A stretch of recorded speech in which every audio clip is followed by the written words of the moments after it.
Students, ये एक idea है। जैसे मोल कॉन्सेप्ट में एक मैंने बेसिक लेक्चर बनाया था कि बच्चों के माइंड में इंड्यूस कर सकूं मोल कॉन्सेप्ट, ऐसे ही आयुपैक नेमिंग भी एक कई बार क्या होता है बच्चों को बहुत मुश्किल लगता है। तो I just think over it कि मैंने जस्ट कुछ आइडियाज़ सोचे कि या ऐसा थोड़ा एनालिसिस किया कि कई स्टूडेंट्स का इस पे होल्ड क्यों नहीं बन पाता है।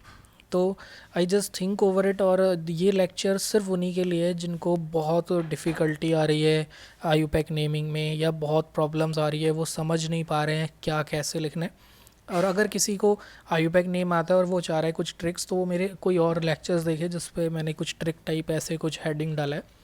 बिकॉज ये जो अभी मैं लिख रहा हूँ, ये जस्ट मैं एक आइडिया इंड्यूस करना चाह रहा हूँ बिगिनर 10th क्लास स्टूडेंट या 10th to 11th class migrating student जो जस्ट ऑर्गेनिक स्टार्ट करने जा रहे हैं। तो जस्ट मैं यहाँ पे बहुत ही बेसिक फंडामेंटल्स डिस्कस कर रहा हूँ। तो आई गेस अगर आपको बिल्कुल बेसिक से चलना है तो ये वीडियो कंटिन्यू करिए, अदरवाइज आई सजेस्ट कि don't waste your time here, because मेरा पर्पज़ है कि हर टाइप के स्टूडेंट्स को कवर करना। तो अगर आपको कुछ भी थोड़ा अच्छा आइडिया है आयुपैक नेम का, आप थोड़ी बहुत वीकनेस दूर करना है, तो इसमें ट्रिक वाला एक और मेरा लेक्चर है, उसे देखिए। तो जस्ट स्टार्ट करते हैं एटम्स।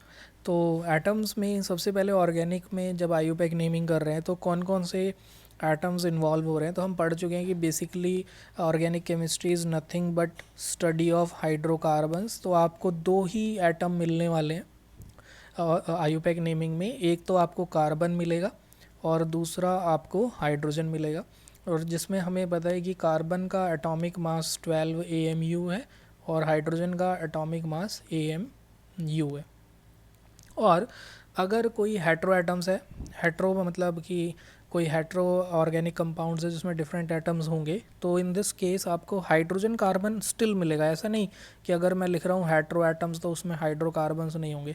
तो हेट्रो एटम्स का मतलब है हाइड्रोकार्बन्स उसमें इंक्लूड होगा, मतलब हाइड्रोजन और कार्बन तो होंगे ही होंगे, प्लस उसके साथ स्मॉल ट्रेसेस में हो सकता है सल्फ़र हो या ऑक्सीजन हो, नाइट्रोजन हो, या फ्लोरीन, क्लोरीन, ब्रोमीन, आयोडीन, ऐसे अदर एलिमेंट्स भी हों। तो ये हेट्रो एटम्स। तो सबसे पहले जस्ट एक आइडिया दिया कि ऑर्गेनिक केमिस्ट्री में क्या क्या हो सकता है। अब जब आयुपैक नेमिंग डिस्कस करते हैं तो जो नेक्स्ट इंपॉर्टेंट पॉइंट इसमें आपको ध्यान रखना है कि कभी भी जब दो एलिमेंट कंबाइन होंगे तो टिल अवर 11th और 12th क्लास सिलेबस हमारे पास तीन ही टाइप के बॉन्ड्स होने वाले हैं। बॉन्ड का मतलब केमिकल बॉन्डिंग में पढ़ चुके हैं, फोर्स ऑफ अट्रैक्शन होता है, दैट इज़ अवर बॉन्ड। और फोर्स ऑफ अट्रैक्शन अगर सिंगल बॉन्डेड है, मतलब एक फोर्स ऑफ अट्रैक्शन है, तो we call it as single bond. Suppose carbon से कनेक्टेड कर रहे हैं तो कार्बन कार्बन सिंगल बॉन्ड है। डबल बॉन्ड मीन्स दो फोर्सेस ऑफ अट्रैक्शन है। Triple bond means we have three forces of attraction. तो ये तो हो गए बॉन्ड्स। नाउ अब उसके बाद आते हैं वैलेंसी पे। अब वैलेंसी का क्या प्रॉब्लम है कि वैलेंसी का definition mole concept atomic structure में या फिर 9th 10th में पढ़ते हैं कितने एटम्स कम की कंबाइनिंग कैपेसिटी है।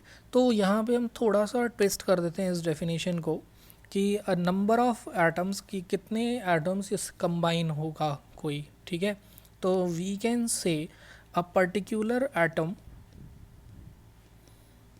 Combine with other atoms. Can word use कर रहे थे, कैन कंबाइन, कितने एटम से कंबाइन कर सकते हैं विद अदर एटम्स। और एक और वैलेंसी को यहाँ भी बोल सकते हैं नंबर ऑफ बॉन्ड्स। ये जस्ट ऑर्गेनिक समझने के लिए है, बट ऊपर रेड में जो हमने लिखा है वही बेटर है। Number of bonds formed by an atom, ये थोड़ा टेम्परेरी डेफिनेशन है, तो जस्ट टेम्परेरी ऐसा नहीं कि ऑलवेज ट्रू होगा। जस्ट मैं ज़्यादा जोर इसी बात पे दूंगा कि कितने कम बॉन्ड्स दूसरे एटम से कंबाइन हो रहा है, मल्टीपल या डिफरेंट एटम से, और ताकि वो that is called as valency. इसे थोड़ा सा समझने की कोशिश करते हैं। फॉर एग्ज़ाम्पल अगर हम बात करें कार्बन की, तो कार्बन जो है वो चार बॉन्ड बनाता है, means it can combine with four. अब मैं फोर एटम बोलना गलत है, it can form four bonds. अब कभी ये सही हो जाता है कभी वो, क्योंकि बस आपको धीरे धीरे आइडिया लग जाएगा कि कैसे सोचना है। तो कार्बन किसी एटम से कितनी बार, अगर हाइड्रोजन की बात करें तो चार हाइड्रोजन से कंबाइन हो रहे हैं, सॉरी। तो you can see what is the valency of carbon, carbon की वैलेंसी क्या है 4। नाउ अब डिस्कस करते हैं हाइड्रोजन को। तो हाइड्रोजन तो एक ही बॉन्ड बना रहा है किसी भी एलिमेंट के साथ, अगर वो फ्लोरीन के साथ भी है तो एक, तो हम बोलेंगे what is the valency of hydrogen. तो valency of hydrogen is 1। Oxygen 2 bond बनाता है, लाइक O वाटर में कंबाइन होता है OHH। तो वैलेंसी ऑफ ऑक्सीजन इज़, जो ऑक्सीजन है उसका वैलेंसी कितना है 2। इन दिस वे ऊपर जैसे हमने हेलोजन भी देख लिया फ्लोरीन, तो हेलोजन्स क्या होते हैं जो सॉल्ट बनाते हैं। तो अगर हमसे पूछा जाए what is the valency of halogen को रिप्रेजेंट करते हैं X से। हेलोजन्स होते हैं ग्रुप 17 के एलिमेंट और ये सब एक ही बॉन्ड बनाते हैं, तो इनकी वैलेंसी क्या हो गई 1।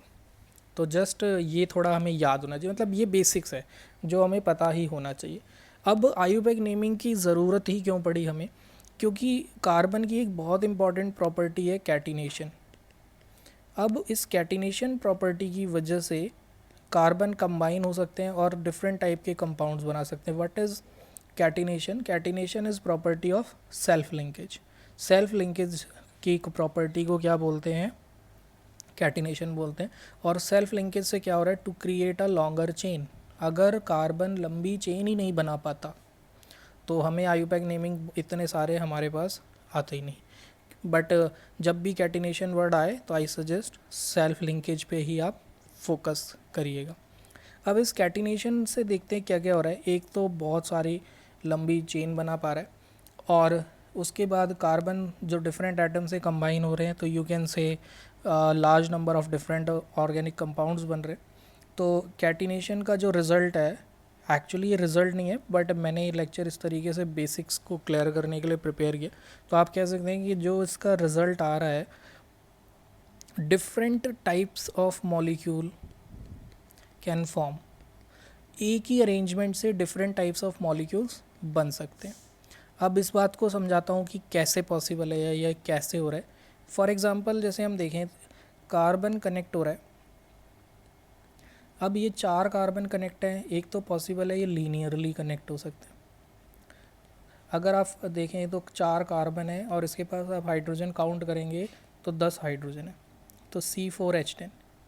सेम वे अब यही कॉम्बिनेशन ऐसा भी हो सकता था